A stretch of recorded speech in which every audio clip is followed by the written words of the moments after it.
오늘 우리에게 주시는 하나님의 말씀은 고린도후서 11장 16절부터 21절까지 말씀입니다. 내가 다시 말하노니 누구든지 나를 어리석은 자로 여기지 말라. 만일 그러하더라도 내가 조금 자랑할 수 있도록 어리석은 자로 받으라. 내가 말하는 것은 주를 따라 하는 말이 아니요 오직 어리석은 자와 같이 기탄 없이 자랑하노라. 여러 사람이 육신을 따라 자랑하니 나도 자랑하겠노라. 너희는 지혜로운 자로서 어리석은 자들을 기쁘게 용납하는구나. 누가 너희를 종으로 삼거나 잡아먹거나 빼앗거나 스스로 높이거나 뺨을 칠지라도 너희가 용납하는구나. 나는 우리가 약한 것 같이 욕되게 말하노라. 그러나 누가 무슨 일에 담대하면 어리석은 말이나 나도 담대하리라. 아멘. 할렐루야. 한 주간 동안 하나님이 아신다는 믿음으로 사셨습니까? 선한 일에 스스로 조심하고 또 조심하셨습니까? 하나님을 바라보며 산다는 것은 내가 하나님 앞에 서 있다는 것을 의식하며 사는 것입니다. 내 앞에 사람이 있는 것도 아니고 환경이나 상황이 있는 것도 아니고 하나님이 계신다. 언제나 하나님이 내 앞에 계시기에 두렵고 떨리는 마음으로 사는 것입니다. 하나님이 모든 것을 아신다는 믿음이 나의 말과 행동의 브레이크가 됩니다. 하나님께서 나의 말을 들으시기에 신중하게 말할 수밖에 없습니다. 하나님이 나의 행동을 보시기에 조심해야 합니다. 사람이 몰라준다고 서운할 것도 없고 알아준다고 좋아할 것도 없습니다. 사랑하는 성도 여러분, 사람이 알아주느냐 몰라주느냐 그건 중요하지 않다는 것이죠.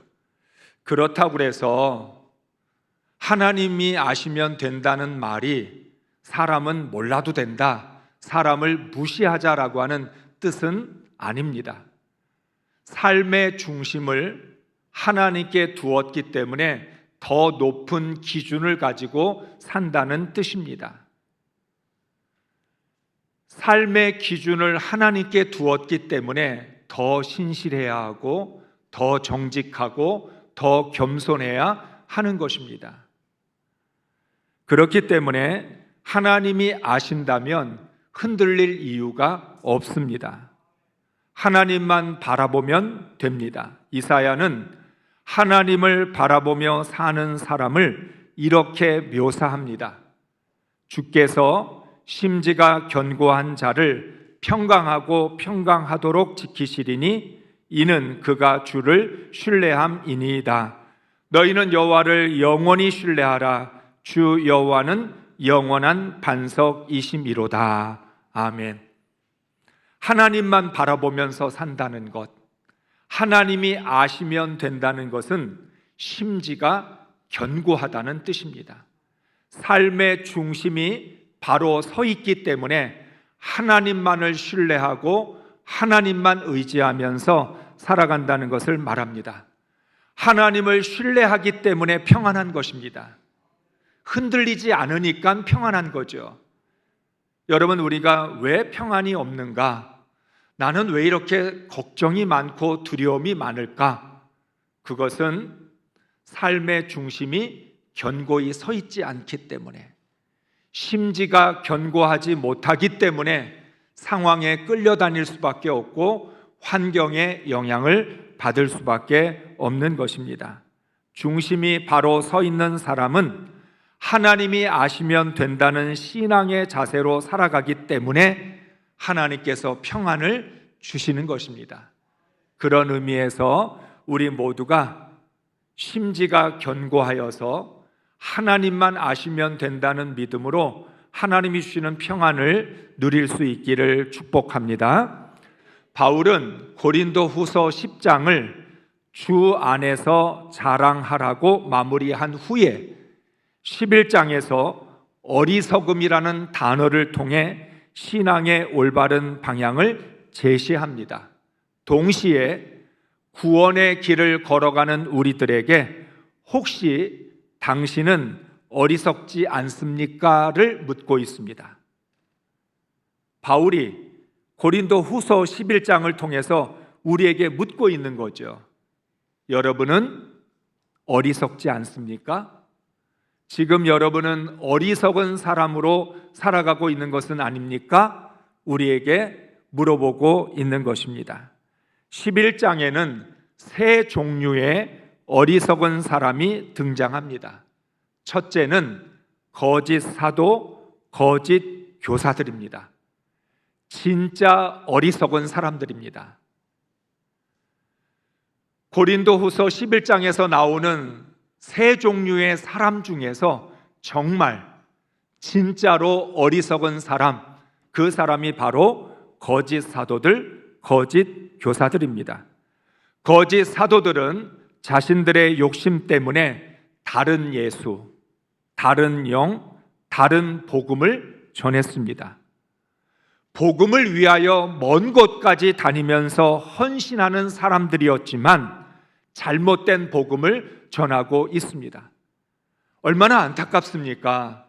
거짓 사도들도 정말 먼 곳까지 다니면서 복음을 위하여 희생하고 헌신하고 수고하는 사람들인데 그들이 전하는 복음은 다른 복음이었다는 것입니다.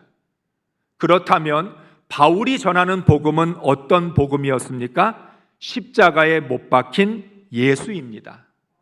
고린도전서 2장 2절의 말씀을 우리 함께 읽겠습니다. 내가 너희 중에 예수 그리스도와 그가 십자가에 못 박히신 것 외에는 아무것도 알지 아니하기로 작정하였음이라. 아멘. 바울은 분명하게 말합니다. 나는 예수 그리스도와 그가 십자가에 못 박히셨다는 것 외에는 아무것도 알지 않는다.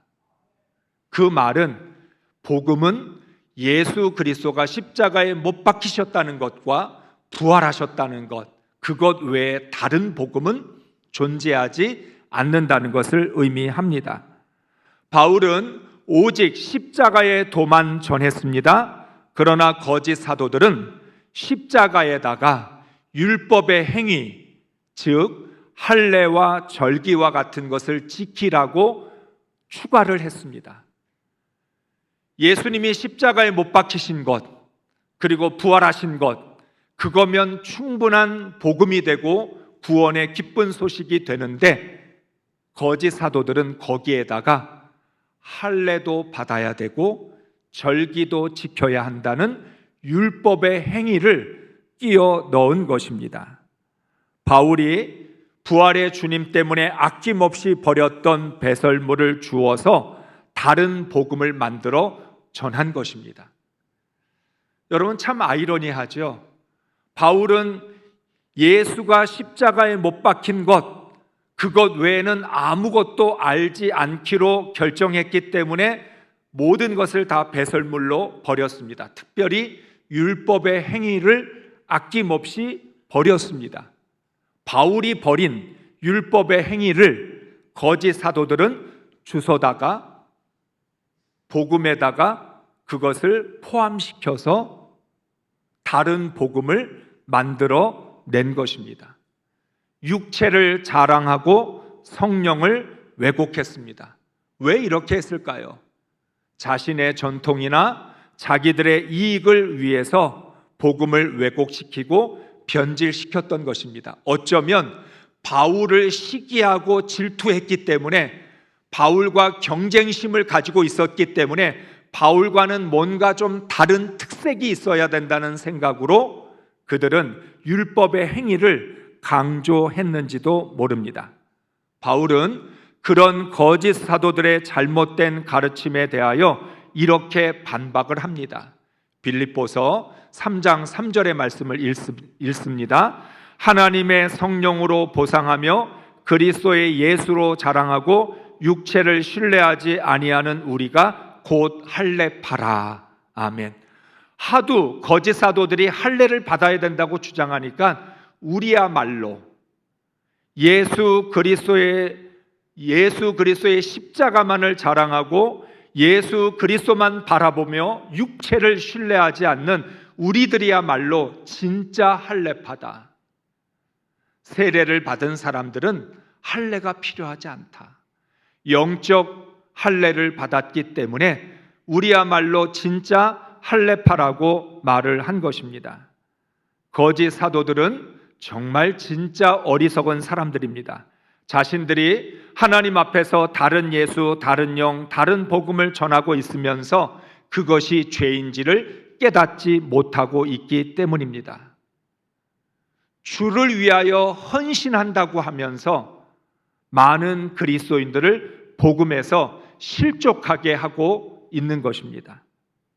그러니까 결국 거짓 사도들은 주님을 위하여 헌신한다고 말하고 있지만 사실은 주를 위하여 헌신하고 있는 것이 아니라 자기들을 위하여 헌신하고 있는 것이죠.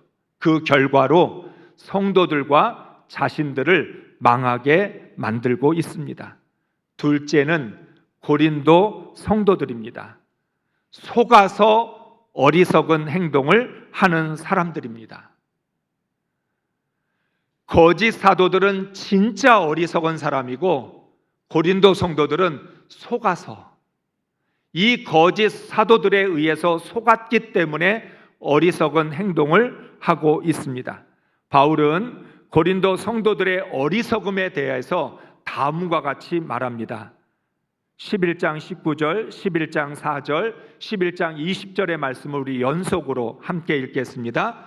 너희는 지혜로운 자로서 어리석은 자들을 기쁘게 용납하는구나. 만일 누가 가서 우리가 전파하지 아니한 다른 예수를 전파하거나 혹은 너희가 받지 아니한 다른 영을 받게 하거나 혹은 너희가 받지 아니한 다른 복음을 받게 할 때에는 너희가 잘 용납하는구나.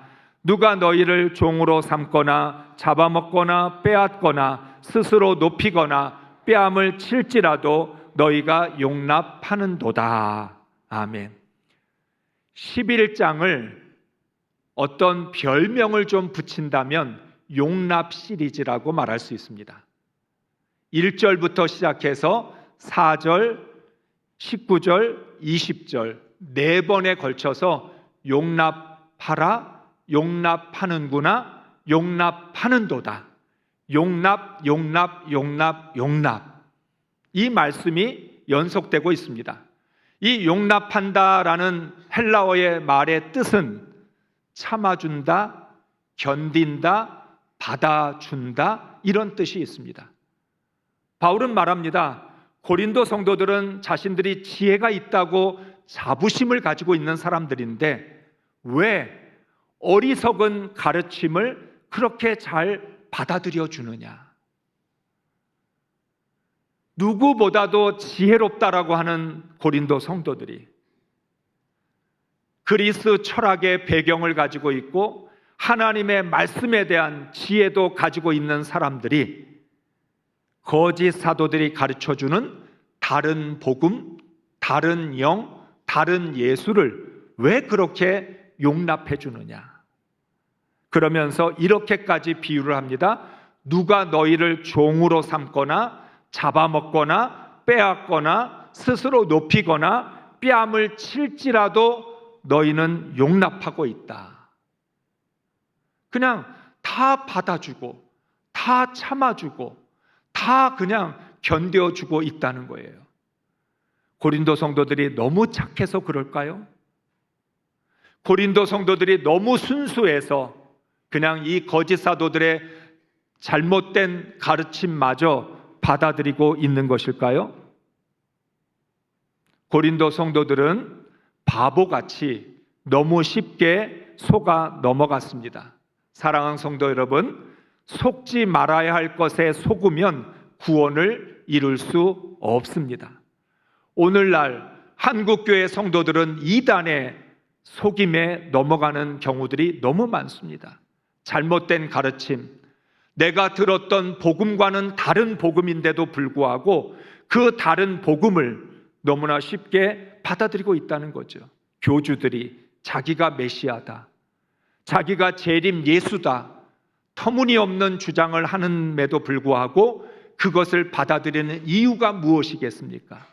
속아서 어리석은 사람이 되었기 때문입니다. 한국교회 성도들도 마찬가지입니다. 신앙의 열심도 있고 순수한 마음도 있기는 하지만 은혜가 있고 복을 받는다면 가리지 않고 쫓아다니는 것을 좋아합니다. 그래서 달콤한 말 한마디에 넘어가거나 강한 카리스마에 쉽게 사로잡히게 됩니다. 권모술수나 정치적인 세상의 방법을 교회 안으로 끌어들여 그것으로 주의 일을 하려고 합니다. 오늘 바울이 고린도 성도들을 향해서 말했던 이런 내용은 한국 교회도 너무나 잘 적용이 됩니다. 나쁜 남자 신드롬처럼 자극적이고 거친 것을 매력적이라고 착각을 합니다. 한동안 나쁜 남자가 더 매력이 있다, 나쁜 남자가 뭔가 자극적이고 거칠어서 매력적인 모습이 있다, 그게 매력이라고 착각을 했던 적이 있는 거죠. 사랑한다는 이유 때문에 나쁜 남자가 나를 통제하고 지배하도록 내버려 둡니다. 바로 바울은 오늘 이 거짓 사도들이 나쁜 남자처럼 다른 복음을 전하고 있는데 강한 카리스마와 권위주의를 앞세우니까 그게 매력이 있는 것처럼, 그냥 바울은 고린도 성도들을 존중하고 그들 스스로가 믿음으로 결단하고 하나님 앞에 바로 서기를 기도했던 그 모습보다는 강하게 딱 붙잡아서 이렇게 해 저렇게 해 라고 명령을 내려주니까 그게 좋아 보였다는 것이죠. 한국 교회는 용납하지 말아야 할 것들을 용납해서 무너지고 있습니다. 교회 안에서 거짓을 용납하지 말고, 교회 안에서 속이는 것을 용납하지 말고, 다른 복음, 다른 예수, 자기 자랑이나 자기를 드러내는 것을 용납하지 말아야 되는데 잘못된 것들을 내버려 두고 있다는 거죠. 그 결과로 성도들은 상처를 받고 신앙을 잃어버리게 됩니다. 오늘날도 다른 예수, 다른 영, 다른 복음에 속아서 하나님을 떠나는 일들이 너무나 많습니다. 한국 교회의 위기는 용납하지 말아야 할 것을 용납하기 때문에 생기는 것입니다. 우리가 한국 사람들로서 그렇게 이야기합니다. 한국 사람들은 좋게 대해주면 말을 안 들어. 한국 사람들은 뭔가 좀 이렇게 강하게 해야지, 막 강하게 야단도 치고 책망을 해야 그래야 정신을 차리지, 그냥 좋게 하면 안 듣는다, 이런 이야기들을 하죠. 그러니까 여러분, 우리가 신앙생활도 그런 식의 생각을 갖고 있습니다. 누가 좀 명령을 내려주고 이렇게 해라 저렇게 해라 강하게 말을 하면 따라가지만 우리의 인격을 존중하고 우리 스스로가 결정하고 우리 스스로가 깨닫고 말씀 위에 바로 서기를 그렇게 권면해 주면 잘 받아들이지 않는다는 거예요. 바로 오늘 바울이 고린도 성도들을 향해서 말하는 게 그런 것입니다. 바울이 그렇게 인격적으로 고린도 성도들을 존중해 주고 그들을 신앙으로 바르게 인도해 주려고 기도하고 눈물로 섬겨 주었는데 그것은 잘 받아들이지 않고 오히려 거짓 사도들이 자신의 권위주의를 앞세우고 명령하고 통제하고 지배하고 그러려고 하는 것은 너무나 쉽게 넙죽넙죽 잘 받아주고 있다, 이것을 말하고 있는 거죠. 사람들은 참 이해하기 어려운 면이 있습니다. 분명히 이게 잘못된 줄 알고 나쁜 것인 줄 알면서도 잘 받아들입니다. 반대로 이게 정말 좋은 것인지 알면서도 그것을 받아들이지 않습니다. 왜 그럴까요? 왜 나쁜 거는 그렇게 잘 받아들이면서 정말 좋은 것, 진리는 잘 받아들이려고 하지 않을까요? 바로 우리 안에 죄인의 본성이 있기 때문에 그렇습니다. 원래 죄인이었기 때문에 죄에 대하여 매력을 느끼고 죄에 대하여 끌려가는 그런 경향들이 남아 있다는 거죠. 그런 의미에서 우리 안에 있는 죄의 본능을 성령으로 완전히 소멸시켜야 합니다. 말씀으로 이런 잘못된 생각들을 다 바꾸어야 한다는 것이죠. 사랑하는 성도 여러분, 속으면서 속는 줄 모르는 게 어리석음입니다. 속는데 속는 줄 모르는 것. 이게 진리가 아닌데 그것을 깨닫지 못하고 진리인 줄로 착각하는 것, 그것이 바로 어리석음이라는 거죠. 바로 고린도 성도들은 하나님을 향한 뜨거운 사랑도 있고 열정도 있고 신앙의 체험도 많고 지혜도 있는 사람들이었지만 너무 쉽게 사람의 속아 넘어가서 그 거짓 사도들의 다른 복음을 따라갔다는 거죠. 그것을 바울은 너무나 안타까워하고 속상해하고 있는 것입니다. 셋째는 바울입니다. 바울은 지혜로운 어리석은 사람입니다. 다시 말하면 바울은 어리석은 사람이 아닌데 고린도 성도들을 위하여 어리석은 사람이 되기로 결정한 사람입니다.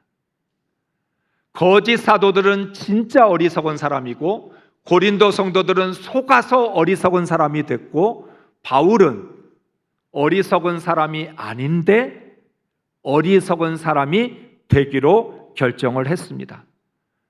바울은 왜 어리석은 사람이라고 자기를 그렇게 표현했을까요? 오직 십자가에 못 박힌 예수 그리스도만을 전하는 바울은 자랑을 할 수가 없었습니다. 오직 십자가에 못 박힌 예수만 자랑하는 사람인데 어떻게 자기를 자랑할 수 있겠습니까? 바울은 주님의 고난을 자신의 육체에 채우기를 원했기 때문에 자신의 고난을 자랑거리라고 생각하지 않았습니다. 그리스도의 남은 고난을 내 육체에 채우겠다 결심한 순간부터 바울은 아무리 고생하고 아무리 고난을 받아도 이 고난이 주를 위한 고난이라고 자랑할 수가 없었던 것입니다. 바울은 한 번도 자랑하려는 마음을 먹어본 적이 없었습니다. 왜냐하면 나 같은 사람이 예수의 죽음을 몸에 짊어질 수 있다는 게 얼마나 영광스러운 일인데, 오히려 바울은 고난을 당한다라고 하는 것 자체가 기쁨이고 영광이었기 때문에 자랑하려고 하는 생각을 해본 적이 없었던 것입니다. 아무리 심한 고난을 겪어도 당연한 일로 여겼습니다. 주님의 고난을 자신의 자랑으로 이용하려고 하지 않았습니다. 이것을 30절과 31절의 메시지 성경으로 읽어보겠습니다. 굳이 나 자신을 자랑해야 한다면 나는 내가 당한 굴욕을 자랑하겠습니다. 그 굴욕이 나를 예수처럼 되게 해주기 때문입니다. 영원히 찬양받으실 하나님, 곧 우리 주 예수의 아버지께서 내가 하는 말이 거짓이 아님을 아십니다. 아멘. 바울은 말합니다. 내가 만약에 자랑할 게 있다면 나의 연약함을 자랑하고 나의 굴욕을 자랑하겠다. 내가 주를 위하여 모욕을 당하고 수치를 당할 때 나는 그 수치만, 내가 당하는 모욕을 말할 수만 있는 것이다. 왜냐하면 그러한 굴욕이 나를 예수님을 닮도록 만들어주기 때문이라는 거죠. 이런 바울의 마음 때문에 간증의 형식이라도 자신의 고난을 소개하지 않았던 것입니다. 그러니까 바울의 마음 속에 이런 마음이 있었으니까 간증이라는 형식을 통해서라도 자기의 고난을 말할 수 있을 것 같은데 바울은 말하지 않았던 것이죠. 내가 주님을 위하여 고난을 받기로 결정했는데 그거를 내가 어떻게 자랑할 수 있겠냐?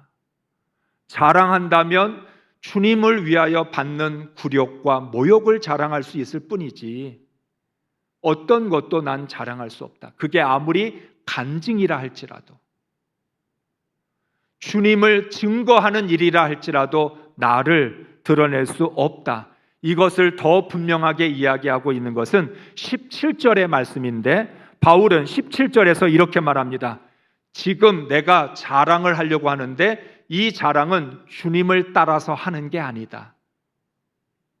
선을 긋습니다. 선을 분명히 그어요. 지금부터 내가 하려고 하는 이 자랑은 주님이 주신 복음하고는 상관이 없다. 진리가 아니다. 나의 자랑은 진리가 될 수 없다.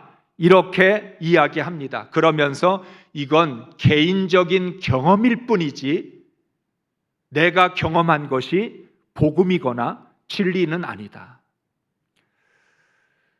한국교회에 한동안 간증의 바람이 불었을 때 안타깝게도 많은 간증자들이 자신이 경험한 게 복음인 것처럼, 자신이 경험한 게 진리고 예수인 것처럼 그렇게 그것을 애매모호하게 표현했던 적이 많았습니다. 그런데 바울은 오늘 우리에게 놀라운 것을 가르쳐 줍니다. 이 자랑은 개인적인 자신의 경험에 불과한 것이지 이건 결코 복음이나 진리가 될 수 없다. 지금부터 내가 하는 말은 주님이 주시는 복음의 말씀이 아니라 지극히 나의 주관적인 경험에 불과하다는 것을 말하고 있는 거죠. 여러분, 제가 목사이니까 그런 마음의 유혹을 많이 받습니다.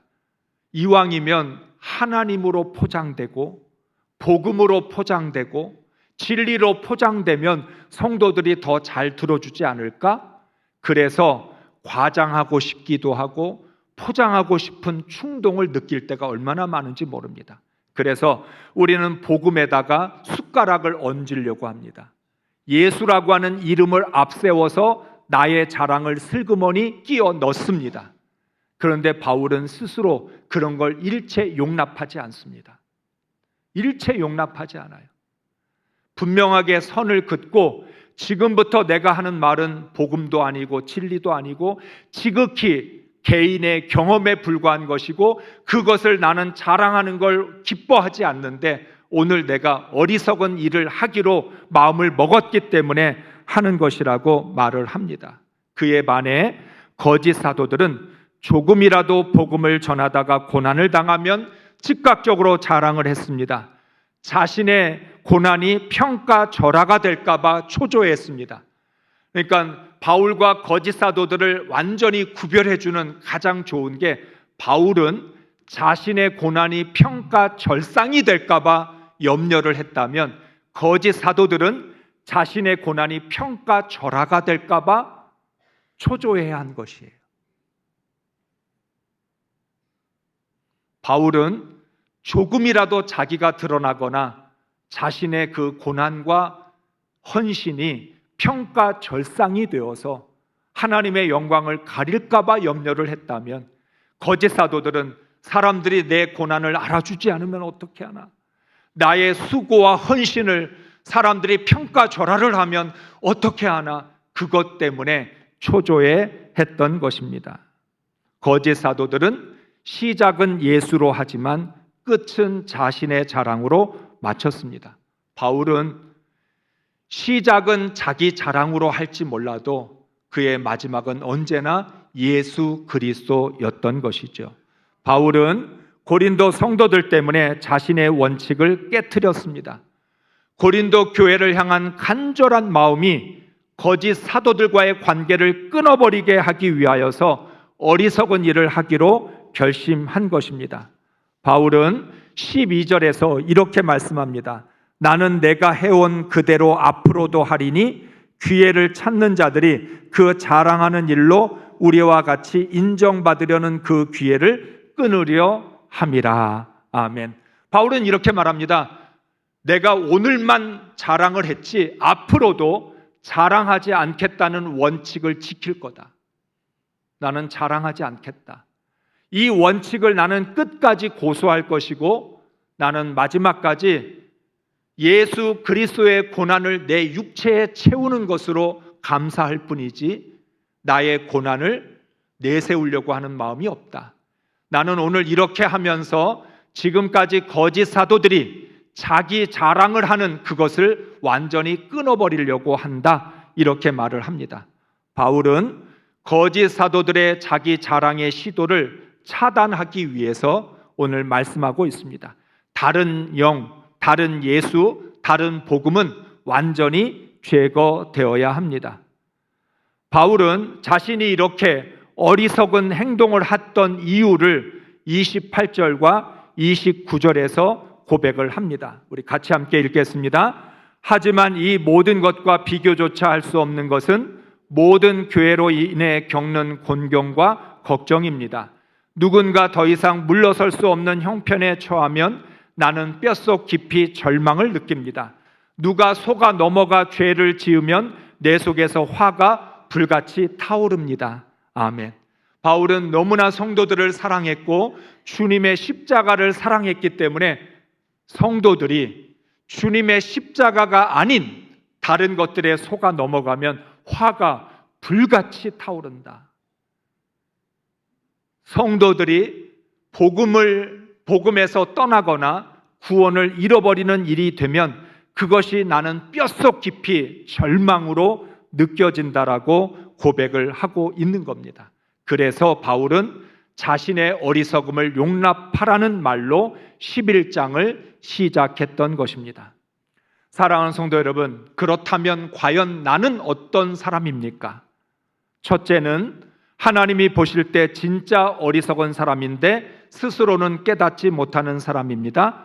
둘째는 지혜로운 척하면서 잘 속아 넘어가는 사람입니다. 셋째는 정말 지혜로운 사람인데 다른 사람의 신앙을 위해 어리석은 일을 하는 사람입니다.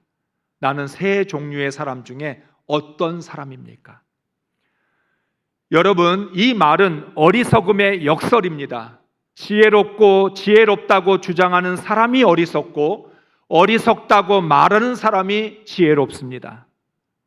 하나님 앞에서가 중요합니다. 아무리 사람들로부터 지혜롭다고 칭찬을 받아도 하나님 보시기에 어리석으면 구원에서 멀어지게 됩니다. 반면에 사람들로부터 어리석고 바보 같다는 말을 들어도 하나님 보시기에 지혜로우면 하나님께 인정을 받게 됩니다. 지혜와 어리석음을 가려내는 분은 하나님이시지 사람이 아닙니다. 누가 지혜와 어리석음을 구별할 수 있고 가려낼 수 있겠습니까? 그것은 오직 하나님이시죠. 세상의 유행이나 사람의 말에 휩쓸리지 말고 하나님의 말씀으로 중심을 잘 지켜야 진짜 지혜로운 사람입니다. 어리석음의 역설을 바르게 이해해야 속지 않을 수 있습니다. 사람들이 나를 향해서 바보 같다, 어리석다, 미련하다 그렇게 말을 해도 여러분 괜찮습니다. 하나님 보시기에만 지혜로우면 되지요. 반대로 사람들이 아무리 나를 칭찬하고 띄워줘도 하나님 보시기에 어리석으면 나는 신앙에 실패한 사람이 될 수밖에 없습니다. 그리스도인들은 세상 일에는 미련해도 괜찮습니다. 오직 복음을 위해서만 지혜로우면 됩니다. 우리 모두 선한 데는 지혜롭고 악한 데는 미련한 사람이라는 어리석음의 역설로 구원을 이루어갈 수 있기를 원합니다. 정말 선한 데는 지혜롭지만 악한 데는 미련한, 복음을 위해서는 가장 지혜로운 사람이지만 세상 일에 대해서는 미련하고 좀 부족해도 문제가 되지 않는다는 거죠. 정말로 우리 모든 성도들이 하나님께서 칭찬하는 지혜로운 사람이 될 수 있기를 주의 이름으로 축복합니다.